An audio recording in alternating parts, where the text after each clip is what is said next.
Hey, well, it's Charlie with Merrill Performance. Sorry if I look a little shiny. I'm really glad you can't smell me.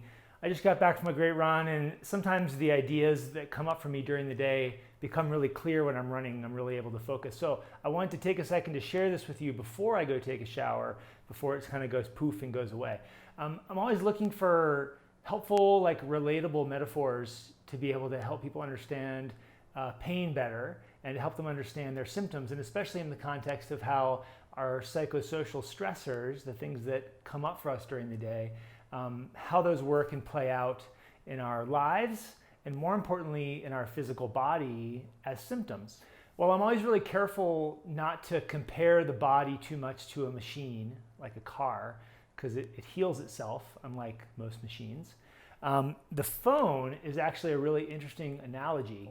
So as we go through our day, as we go through our lives, we have so many things coming at us as we navigate, right? We wake up, we listen to the news, we take in all this information about the news. Then we jump on our first Zoom call, have a big meeting, then we have a conversation with our partner or our kids, and you can see that there's just this cycle of this parade of events that happen from there.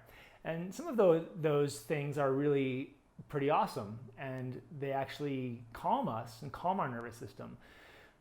But unfortunately, those aren't quite as salient, aren't quite as important to our brain as some of the more stressful events.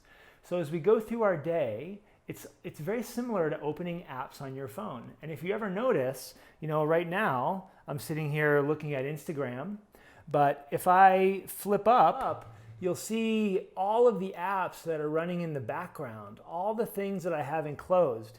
I mean, look at this. I have my Tile, I have my Zoom, I have Wells Fargo, I have eBay, Facebook, geez, my photos, I don't even know what that one is, Twitter, how many Clubhouse, how many social media apps can I have open at once, right? YouTube's on there. I mean, sometimes even if it's been a couple days, I look at my phone and I realize I just need to go through and I need to start closing and closing and closing and flipping up, right? To close all these apps because they're running in the background and they're taking up bandwidth. Sometimes it's why your phone slows down, and sometimes it's why your body has pain. So all of these stressful things that have happened to you in your day today, but also yesterday and last week, and sometimes even all the way back to childhood, some of these stressors are running in the background, affecting our thoughts, our feelings, and our behaviors all of the time. And they're just sitting there open, taking up bandwidth, even though it's not the primary app we're looking at that moment. So the question then is, what do we do to swipe those things closed, to shut them down, to get rid of them until they are needed again, until they're helpful? And some of the things we want to close, we may even want to remove that app from our phone because we're not using that anymore. That thing that happened when we were really young, we may need to process that and actually remove that completely from the phone altogether so that it doesn't open again. So it's kind of a cool way of looking at it, right? We want to try to move through, process, or eliminate all of these stressful things that are coming at us during the day so that they don't serve to upregulate our nervous system and keep us up here, close to 8 or 9 out of 10 all day long. It affects the way we feel, it affects the way we think, it affects our performance as athletes, it affects our performance at work, in our family. And so, right, what do we do about it? So this is where it gets a little bit tricky because I'm sensitive to having people focus too much on the stressful life events that are going on for them, right? If I asked you to go through and make a list of all the apps that were open on your phone, it would be a really extensive list like it is for me. If you were to go back and do a survey of all the stressful events that have even happened to you today, it might be a pretty extensive list and you'd be like, wow, that's a lot of stuff that I have to deal with, right? So what I like people to do in this situation is in a particularly quiet moment, and even more important when it's a moment when you're maybe feeling overwhelmed or you have some physical symptoms, when that's up for you, because the physical symptoms are a manifestation of your emotions and your stress most of the time. Sit down, find a quiet place to calm your nervous system, and just check in with yourself. And I like to encourage people to put their hand over their heart, take some really deep breaths in through the nose, out through the mouth, close their eyes, and just check in. And as you do that, you take a little mini survey, and you might pick the 3 or 4 or 5 things that are coming up for you that are the most salient, they're the most up for you. Okay, it could be that you listen to political news all day, and that's something that you have to flip closed. Once you've identified those things, write them down on a piece of paper just to sort of put them out of your brain, put them out onto something, okay? And then you can work with them. Then they're there in front of you and you can work with them. Now it may be that once you identify this thing, you're like, why is that still open? Like, I'm done with that. Flip that one closed, right? Cross it out. Take a second to actually physically cross it out and remove it from your brain space, okay?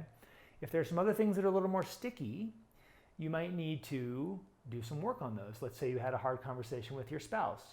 You may need to very intentionally and consciously plan to go have a conversation to close that circle, close that conversation, and be able to move on past that phone call that you had earlier in the day.